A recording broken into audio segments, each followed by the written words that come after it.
Good afternoon. Welcome to this week's Lunch Break Live with Tea Party Patriots. I'm Jenny Beth Martin, and in just a moment, we'll be joined by Bill Pasco for our Washington Report. But before we go to that Washington Report, please take a moment to share this Facebook Live session with your Facebook friends. And if you're watching or listening from a different platform, please share it with your circle of influence on that social media platform. If you or any of your friends or family have questions about what we go through today, feel free to shoot me an email. You can do that by going to jenny.beth@teapartypatriots.org. Again, jenny.beth@teapartypatriots.org. In addition to that, we need you to be active with our Super PAC, our 527 Super PAC, Tea Party Patriots Citizens Fund. To do that, go to marchtovictory.com. Again, marchtovictory.com. And when you get to the March to Victory landing page, you're going to see a sign-up form to volunteer. The different activities that you have to choose from when you volunteer include postcards, making calls to voters in swing states, going door to door, doing relational organizing or increasing voter turnout by at least 3.8%, and also hosting house parties. And today, I'd like to go over two different items that I think are very important for you to consider. One, I urge you to go ahead and have a house party. It doesn't have to be a huge house party. Just have a house party and invite 3 or 4 of your Trump-supporting friends over so that you can make a night of action to help get out the vote for Donald Trump. And I think it's always more fun to do these kind of activities when you're hanging out with a few other friends than it is to do it alone. But if you're willing to do it alone and you don't want to do a house party, we appreciate that as well. So either way, we appreciate it and know that you are doing whatever you can to help elect Donald Trump so we can make America great once again, just like we are. The second thing I want to highlight for you is the postcards. It's really important that we get all of our postcards out to people who are willing to volunteer to help write messages to voters in swing states. And it's more timely to get these ready to go because they take a bit more time than picking up the phone and making a phone call through an app or sending text messages. So when you sign up to do the postcards, what's going to happen is we're going to mail you a stack of postcards that looks something like this. And then on top of that, we are also going to send you a sample postcard. And that sample postcard shows you, which is what will happen with the entire stack of postcards, that each postcard is addressed to the voter already, so you do not have to hand address these postcards. What we need you to do is to write the message to the voter and just hand write the message to the voter. And you may be thinking, but what do I say to a voter? Don't worry, we've got you covered there. We have a sample script that we'll send to you so you can pick one of 3 different messages. And also, we have a little card to include that allows you to pick different reasons why you might be voting for Trump and you think that the voters should also consider voting for Trump for those reasons. We make it very, very easy. We have hundreds of thousands of these postcards that we are doing, and we are mailing them to voters in swing states such as Georgia, and we're hoping to expand into Arizona and Wisconsin. So we really need your help to make that happen. And again, all you have to do is go to marchtovictory.com and sign up today. Now we're going to go to Bill Pasco for our Washington Report. Thank you, Jenny Beth. The House and Senate will come in Monday and stay through Friday. And then if all goes well, they'll leave town and they won't be back until after the November election. Last week in the House came back on Tuesday and voted on 2 bills under suspension of the rules. One passed and one failed. On Wednesday, the House passed a rule governing floor consideration of 6 bills and 1 joint resolution. Then the House took up and passed 4 bills under suspension of the rules. Then the House took up and passed H.R. 5339, the Retire Act. Then the House took up and passed H.R. 5179, the Anti-BDS Labeling Act. Then the House took up H.R. 9494, the CR+SAVE Act Continuing Resolution. The bill failed. We'll talk more about that in a moment. On Thursday, the House took up and passed H.R. 3724, the Accreditation for College Excellence Act. Then the House took up and passed H.R. 4790, the Guardrail Act. Then the House took up and passed H.R. 5717, the No Bailout for Sanctuary Cities Act. Then the House took up and passed H.J. Res. 136. That was a Congressional Review Act, a resolution of disapproval against the rules submitted by the Environmental Protection Agency relating to multi-pollutant emission standards for model year 2027 and later light-duty and medium-duty vehicles, also known as the Biden administration's onerous tailpipe emissions standard. Then the House took up and passed H.R. 9106, the Enhanced Presidential Security Act, under suspension of the rules. We'll talk more about that in a moment, too. And then they were done. This week in the House, they'll return today with the first vote set for 6:30 p.m. At that time, the House is scheduled to consider 38 bills under suspension of the rules. On Tuesday, the House will consider 21 bills pursuant to a rule. On Wednesday, the House will consider 3 more bills under a rule, including H.Res. 1469, ensuring accountability for key officials in the Biden-Harris administration responsible for decision-making and execution failures throughout the withdrawal from Afghanistan. And I'm betting that the House votes Wednesday on a continuing resolution. Last week in the Senate came back on Monday and voted to confirm Kevin Gafford Ritz to be a U.S. Circuit Judge for the Sixth Circuit Court of Appeals. On Tuesday, the Senate voted to end debate on and then to confirm the nomination of Mary Kathleen Costello to be a U.S. District Judge for the Eastern District of Pennsylvania. In between those 2 votes, the Senate voted to end debate on the motion to proceed to S. 4445, upon reconsideration, a bill to protect and expand nationwide access to fertility treatment, including in vitro fertilization. That cloture motion failed by a vote of 51 to 44. On Wednesday, the Senate voted to end debate on and then to confirm the nomination of Michelle Williams Court to be a U.S. District Judge for the Central District of California. Then the Senate voted to confirm Margaret L. Taylor to be legal advisor of the Department of State. On Thursday, the Senate voted to reject an amendment numbered 3289, offered by Kentucky Republican Senator Rand Paul, to rescind funds from the Department of Energy Loan Programs Office. And then the Senate agreed to a motion to end debate on the nomination of Rose E. Jenkins to be a judge of the U.S. Tax Court. And then they were done. This week in the Senate will return today with the first vote set for 5:30 p.m. At that time, the Senate will proceed to a roll call vote on confirmation of the nomination of Rose E. Jenkins to be a judge of the U.S. Tax Court. Then, based on the Majority Leader's cloture filings, I anticipate we'll see votes on the nomination of Michael Sfraga to be Ambassador at Large for Arctic Affairs. And then the Senate will be ready to handle a CR from the House. Now, let's talk about the CR+SAVE Act. It's dead. A week after pulling the package that combined a continuing resolution extending government funding through March 28th of next year with the Safeguard American Voter Eligibility, that is, the SAVE Act, because he knew he didn't have enough Republican support, Speaker Johnson put the bill on the floor and showed the rest of the world what he already knew. He did not have enough Republican support to pass the bill. The CR+SAVE Act failed by a vote of 202 to 220. While 3 Democrats crossed party lines to vote in favor of the CR+SAVE Act, 14 Republicans voted against it. Some voted against it because a continuing resolution of just about any length makes life difficult for the Pentagon, because they cannot contract. Some voted against it because they oppose continuing resolutions as a matter of principle, because passing one is an acknowledgement that Congress has not done its job. Former President Trump has not made this government funding exercise easy for the Speaker. Trump has pushed congressional Republicans to move the combined CR+SAVE Act package and has urged them to shut down the government if they don't get what they want.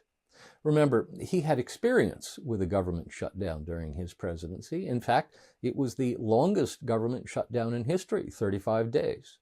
And he remembers that the president got the blame for it.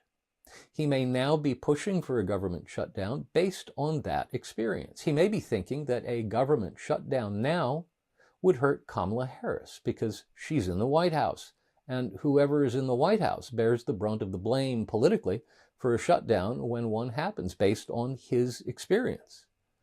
That would be wrong thinking. He got the blame for the shutdown when he was president because he was the main Republican in the drama. And Republicans always get most of the blame when the government shuts down because of the way the media covers them, not because he was the president at the time. Speaker Johnson has been speaking with Trump about the political virtues of a government shutdown and has apparently succeeded in getting Trump to tamp it down a bit, at least enough that when Johnson's team made the decision on how to move forward on next steps last Friday, Trump didn't go crazy. He didn't go crazy over the weekend either. So the second attempt will be made later this week, probably on Wednesday in the House. That would leave enough time for the Senate to take up the bill and pass it before the September 30 deadline. The vehicle will be a new continuing resolution that extends government funding at its current levels until December 20, with some additions. For instance, the bill includes an additional $231 million for the Secret Service, quote, for operations necessary to carry out protective operations, including the 2024 presidential campaign and national special security events, end quote. But there's a catch. In order for the Biden administration to get its hands on the additional $231 million, the administration has to hand over to the Congress the Secret Service's internal report on the July 13 assassination attempt, and the Secret Service must respond to 2 letters the House task force sent to DHS in August. The Rules Committee will meet this afternoon to discuss this CR and set the rule for its floor consideration. It will most likely come to the floor on Wednesday, but it's not a given that the bill makes it out of the Rules Committee. Remember, there are 3 hardliners on the committee, Congressman Chip Roy, Thomas Massie, and Ralph Norman, and if they want to, they could vote against the rule, meaning either the Republican leadership cuts a deal with Democrats on the Rules Committee to get the rule out of committee, or the leadership brings the bill to the floor without a rule, under suspension of the rules, which means it would need a 2/3 majority to pass. So, we'll be watching the Rules Committee this afternoon. December 20, the funding deadline under the new CR, happens to be the last Friday before Christmas. As we say around Christmas time on Capitol Hill, the smell of jet fumes will be in the air. The congressional leadership in both parties, in both houses, will use the unspoken family holiday deadline as a leverage point to induce any wavering members to vote for the next funding bill, which will likely be a Christmas omnibus package that funds the government for the rest of the fiscal year. So rather than get a 6-month package that avoids a Christmas time omnibus and an election integrity bill, Speaker Johnson will end up with a 3-month package and no SAVE Act. And he could have had it last week or even 2 weeks ago, just the same as this week if he had just put the bill on the floor 2 weeks ago. But he'll put the bill on the floor this week and he'll get it passed with mostly Democrat votes, and it will go to the Senate. On the Senate side, Majority Leader Schumer has already teed up a bill that passed the House earlier in the session. He's ready to strip out all the language that passed the House and replace it with an amendment in the form of a new continuing resolution, just in case something happens in the House. But I don't anticipate that. I anticipate this new Speaker Johnson-approved CR will go through the House on Wednesday, and then go through the Senate shortly thereafter, and then go to Joe Biden's desk for his signature. Now to the latest on the shooting aftermath. To properly discuss the latest status on the investigations, multiple, into people trying to assassinate former President Trump, we've got to talk about not one, not two, but 3 different investigations into 3 separate attempts. On Monday, a Pakistani national with ties to Iran pleaded not guilty in a federal court in Brooklyn to federal charges, including allegations that he attempted to commit an act of terrorism and murder for hire as part of a plot to assassinate Trump. The suspect was ordered detained while awaiting trial. The same day, the man who waited for President Trump to show up at the 6th hole of his golf course in West Palm Beach was arraigned on federal charges. We've since found out that he's had a long history of troubles with the police, and we've learned that according to the GPS data on his phone, he waited for 12 hours outside the golf course for Trump to show up. When he was discovered, he was waiting behind the green of the 6th hole. At the time, Trump was on the 5th green, just 1 hole away. If the suspect had been able to remain hidden for about another 15 minutes or so, there's no telling what might have happened.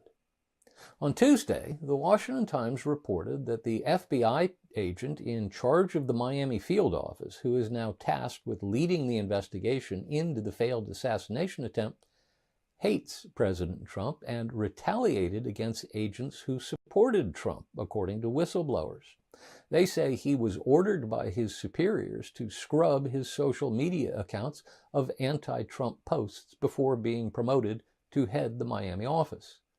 The FBI denies any officials ever ordered him to scrub his social media accounts.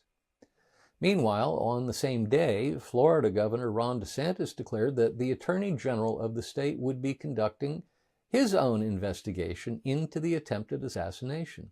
Both the state and the federal government have reason to want to prosecute this case, and both should work on their own investigations. The question isn't which one should investigate and prosecute. The question is which one should go to trial first. We'll talk more about that in the not-too-distant future. Meanwhile, the congressional investigation into the remaining attempt on President Trump's life continues. Later this week, on Thursday, the House Task Force on the Attempted Assassination, chaired by Pennsylvania Congressman Mike Kelly, will hold its first public hearing. I mentioned a moment ago that on Friday, the House passed H.R. 9106, the Enhanced Presidential Security Act, under suspension of the rules. The vote in favor was 405 to 0. The bill requires the Director of the Secret Service to apply the same standards when determining the number of agents who protect the President, the Vice President, and major party candidates for President and Vice President.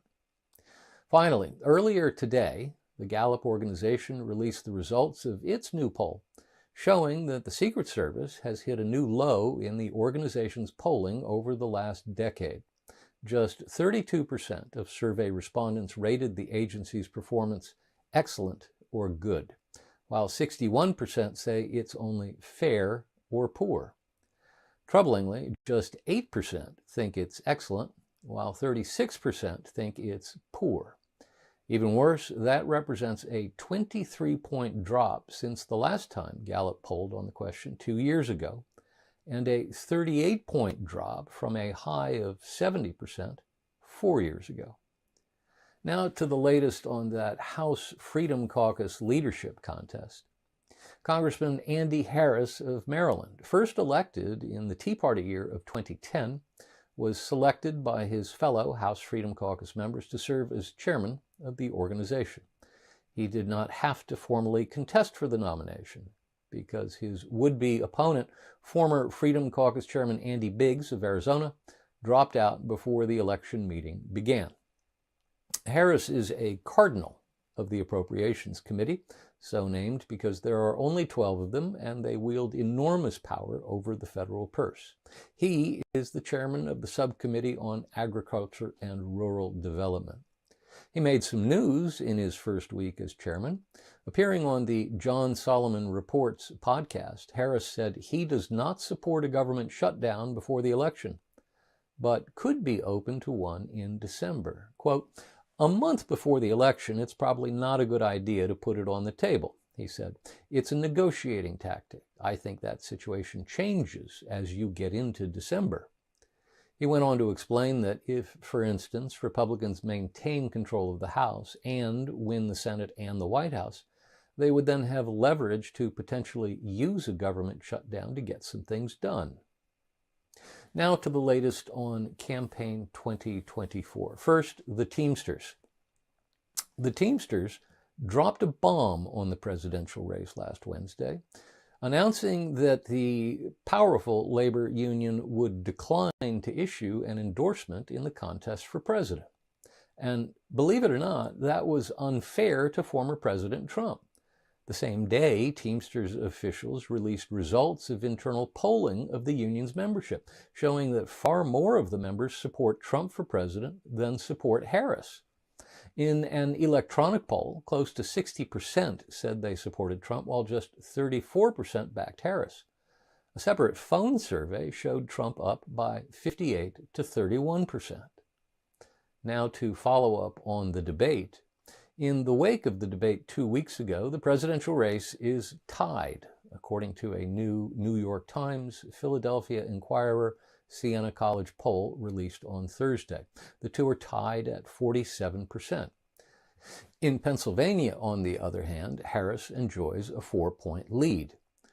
The poll shows that among those surveyed, Harris won the debate. Fully 67% said she did well during the debate, while 40% said the same of Trump. Among independents, 68% said Harris did well, against 25% who said she did not. 39% said Trump did well, against 55% who said he did not. But Harris still has problems. For one thing, far more voters see her as too liberal than see Trump as too conservative. For another thing, just because she appears to have won the debate, she hasn't really moved in the polls in the battleground states. There have been 24 polls conducted and released since, and the race has moved not more than 1 point at either the national level or in the battleground states. The debate drew 67 million viewers, making it the second most watched television show of the year, following only the Super Bowl. Harris leads among those who watched the debate or those who watched clips of the debate afterward, while Trump leads among the much smaller share of voters who didn't see the debate or hear anything about it afterward. As we discussed last week, Harris said she wanted a second debate with Trump, but Trump demurred. CNN offered to host a debate on October 23rd, and Harris agreed. Her campaign then goaded Trump, pointing out that he had praised CNN for its handling of the first Trump-Biden debate. Trump didn't fall for it, at least not yet. Meanwhile, the Vance-Walz debate will take place on October 1, which is a week from tomorrow. Now to the Jenny Beth Show. Episode 87 of the Jenny Beth Show dropped last Wednesday. Jenny Beth interviewed, because it was only Citizens Vote Week last week, Jenny Beth interviewed Paul Jacob and Becky Arps of Only Citizens Vote, a grassroots organization dedicated to pushing at the state level for amendments to state constitutions ensuring that only citizens vote. Did you know there are 8 states holding election referenda this year to enshrine that only citizens vote language into their state constitutions? And did you know that if all 8 succeed, that will bring to 20 the number of states that have such language in their state constitutions? If you've already listened to the podcast, you'd know that. If you haven't yet listened to the podcast, you should. It's highly recommended. And that's our Washington Report for this week. Bill, thank you so much for that Washington Report. Now, if you have any questions about that report, always remember you can email me at jenny.beth, jenny.beth at teapartypatriots.org, jenny.beth@teapartypatriots.org, and we'll answer those questions for you. So if you didn't understand something or you have any questions, shoot us an email and we'll get the answers to you. And remember, if you want to help our 527 Super PAC, Tea Party Patriots Citizens Fund, get out the vote for President Trump, go to marchtovictory.com. marchtovictory.com. And when you're there, you'll be able to sign up for postcards such as this one, which is pre-addressed to voters, and all you have to do is write a message to the voter in your own handwriting telling why you think it's important that the voter vote for Trump. And we include sample messages for you to send to the voter and a card that includes different reasons why you urge them to vote for Trump. So we try to make it as easy as possible, but we have hundreds of thousands of these cards and we need to get them out the door. And then if you are willing to help donate to pay for the stamps on these cards, we would very much appreciate it. Because the cards are larger, they don't get a small postcard rate, and instead it is the price of the full class piece of mail, which is 73 cents. So if you're willing to donate for postage and for the other items necessary to create the entire packet and to do the phone banking and the other activities we're doing for getting out the vote for Trump, please feel free to donate, and you can do that at marchtovictory.com. Thank you so much for joining today's Lunch Break Live with Tea Party Patriots. Join us again next week for our next Lunch Break Live with Tea Party Patriots.